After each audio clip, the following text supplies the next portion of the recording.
airbag já. Dáme do tiskárny.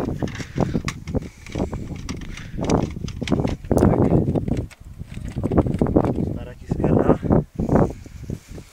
A teďka se to odpálí.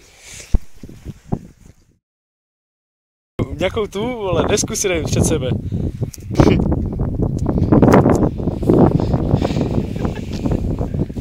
Já do toho zakopu se schovej. No jo, ale já už vidím.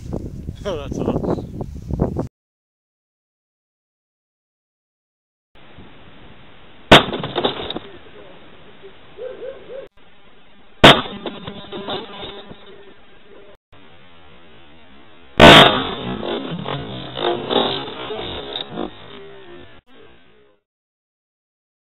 Počkej. Počkej, já se vám to máš. Hej no. 3 a 1 teď. Ne, ještě ne. Co je hajzl? Až teď. Jde to? Pičo! Dobré. Ty vole.